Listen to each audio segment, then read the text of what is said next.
What's up, beautiful people?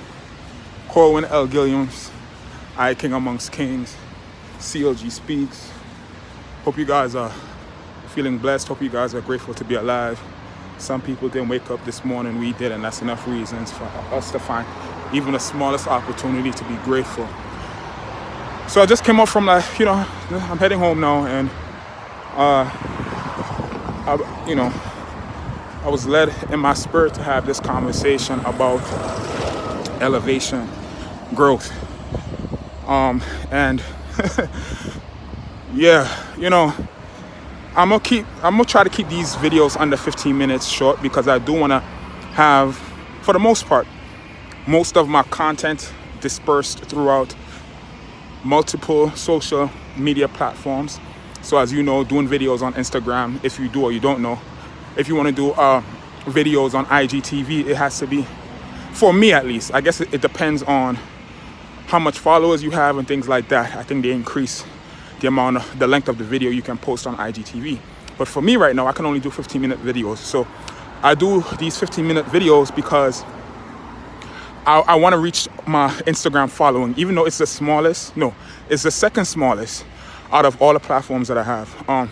I still, want to give you guys, share content with you guys that I believe, that it's worthy, right? It's valuable. And so if you're on Facebook, you can also follow me on my page at CorwinLGuilliams page, right? There's going to be 2 pages pop up when you put my name in, but make sure that the last part of my name says page, because the personal page I don't use anymore. I've discontinued using my personal page. If there is a way for me to delete my personal page and keep my professional page, I will do that. But for now, I don't see that option. So when you follow me, keep in mind, if you're adding or sending a friend request to my personal page, I will not respond. Okay, so CorwinLGuilliams page on Facebook. I'm also on YouTube and of course Instagram. So the video that I'm talking about, the message on today is elevation and growth. Now, as you guys know or don't know, my frame of reference is the Holy Bible. I am unapologetic and uncompromising about it, because, I think that there needs to be people who talk truth, right? Talk truth. And you know what I'm saying? As my fellow Jamaicans say, and who not only talk truth but live truth. You understand what I'm saying? And understand the love of God to the capacity where, they are not doing things to prove anything to anybody or doing things to fulfill people's expectations. I've noticed, if you have not noticed, God is using I believe he's always done this, because even when Jesus came, they didn't think that Jesus fit the description of who they thought in their mind the Messiah should look like, right? This is all physical, right? All physical, all natural. Their judgment was not based on anything godly or according to the heart of God. Just like the Davids, just like the Joseph, you know what I'm saying? Just like the people God chose in biblical times, even to today, you'll find that his people, his actually chosen people, the people that he's empowered, activated, conditioned, and commissioned to be his servants in the earth, you'll find that they don't meet the expectations, quote unquote, of people in this world. And that obviously, is contingent. I'm gonna put my mask on for, just being an obedient civilian, right? What happened is, people have their mindsets and their beliefs that they subscribe to. And yes, with that, people are very much, for the most part, also unapologetic and uncompromising about what they believe. So why shouldn't you, as a Christian, or whatever it is that you believe in, why not have that same conviction as some people who can care less about how you feel? You understand what I'm saying? Like, I'm not saying to be rude about your belief, because the word talks about being basically judicious and about your faith. You don't cast your pearls to swine. And when you do tell people about your faith, when you have such joy and such peace and people want to inquire about your faith, you're supposed to be able to communicate to them in a beautiful way, right? So even with the Christian faith, God don't tell nobody to force anybody to do anything that they don't want to do. Even when Jesus was doing his healing, he never begged anybody for them to heal, for him to heal them. He required their faith. And the towns that he went to who didn't have faith, he left. Because again, it's not about, you have the word of God and you have God's promises, but faith, it is impossible to please God without faith. So even with all these revelations, going back to biblical times, all the miracles that Jesus did, people still did not believe, even with the miracles. And I was saying, and I was asking the Lord the other day, a couple weeks ago, a personal situation. I'm not going to get into the details, but God had empowered me to help this person with some technological stuff, right? And I'm going to keep it 100 with you guys. I have zero training. I didn't go to no, tech school or nothing like that. However, the Spirit of God empowered me to, as He always do, to do things that I'm not trained in, right? That's just a gift and a blessing that you get from the Spirit of God. That's just favor. And so this person who was working on, a website or whatever, and trying to, cultivate, build their brand or whatever. And I basically helped them, right? Each time they came to ask a question that they did not know the answer to, whether it was a tech question or a brand question or whatever, I was able to succeed 100%. And I'm not bragging. I gave God the glory. 100% I was able to answer every question that they asked. Now, and those questions included just,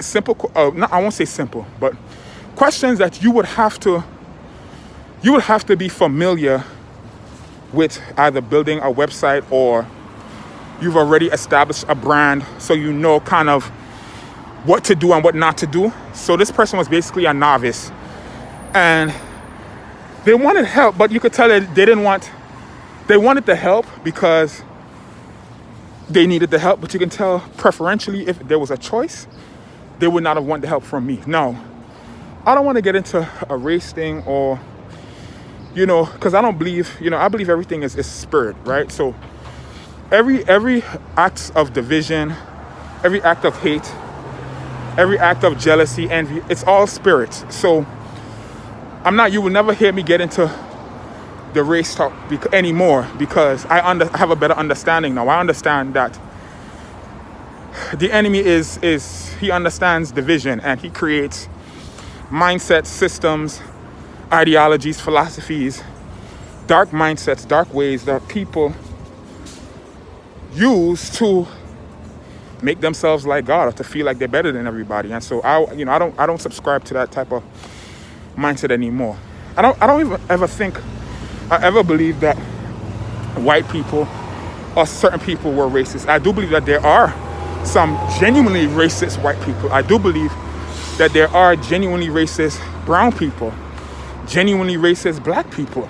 You understand what I'm saying? You get what I'm saying? It's across the board. It's not just a select group who's a certain way or subscribe to just dark mindsets. So with that being said, so I know that basically based off of how the person saw me, they didn't think that I was qualified. Now, mind you, they had someone who is quote unquote qualified, who was hired to do these types of things, and they couldn't do it.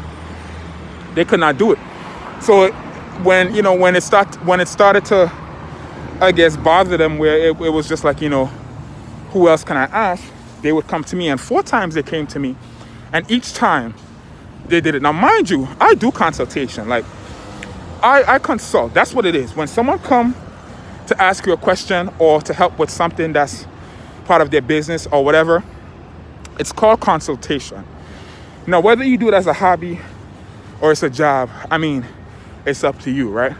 But it doesn't take away from the acts of consultation, right?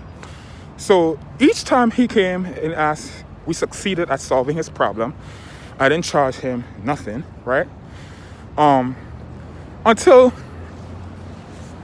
then at some point, it was kind of like he didn't want, it was like around the 5th time, it was like which was the last time for me. You know what I'm saying? Because, I've learned to not play with the enemy when he comes playing with himself. I've learned to resist him as much as soon as possible, but yet still exercising the patience that God requires us to act or exercise towards, people in this world, right?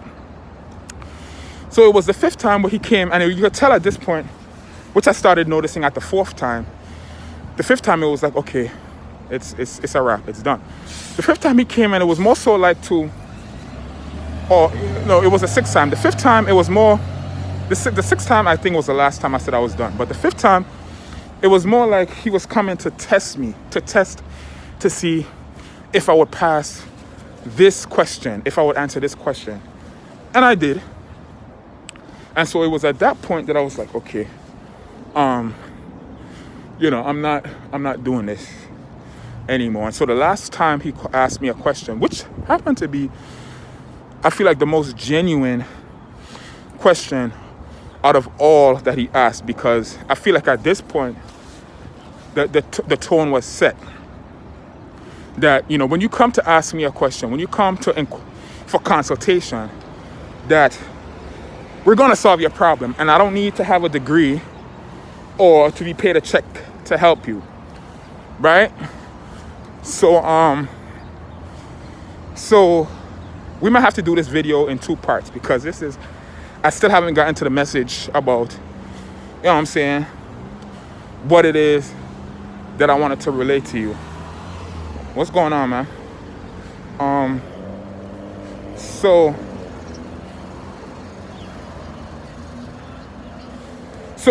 there are people. So anyways, sorry if I'm being spotty, but y'all gonna get the point.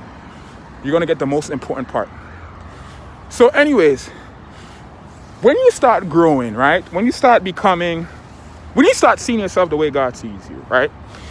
When you start coming into deeper revelations of God's love for you and the power you possess just being alive, just being in the earth, breathing, and how that alone reveals God's love for you, and then growing more in the understanding and experience and your acquaintance with God, you're transforming, right? You're elevating. And so there are mindsets and belief systems and seeds, rotten seeds, right, that are planted into people, whether generationally from generations past, so maybe modern day, first generation, they believe certain things about people, whether they're smart, they believe that they're smart, or, incapable. Think about the caste system in what is it, in India? India has a caste system, right, where you are literally, and that's another work of the enemy, which is done here too. We have a caste system. Racism is a caste system. Discrimination and things like that, systemic oppression. These are invisible forms of caste systems. We're in places like in Asia where they are unapologetic and uncompromising about their systems. There are people who are literally born into caste systems. So if you're born poor, there's literally no way, right, that you can get out of that, because that's your inheritance. That's, as they say, the spoon that you've been fed, and you have to deal with that your entire life. Like, there's really no opportunity. Of course there is opportunity, the truth is there is an opportunity for everyone to be free, but according to their culture and in their mindset in certain parts in Asia, their caste system, you're subjected to whatever it is that you're born into. And so you'll find that in America there are caste systems, right? Whether you notice it or not, there are caste systems. There are people who feel because your skin color is a certain way, or even because you work a certain job, or you live in a certain place, or you speak a certain way, or, you walk a certain way, you dress a certain way, whatever. There are people who judge you based on these things, and based on their, the sum of their experiences, however they gained it, right? It could be generationally passed down from, people, their parents or whatever. It could have been just their own personal experiences and choices that we're going to do a part 2, because I need this to be under 15 minutes. All right.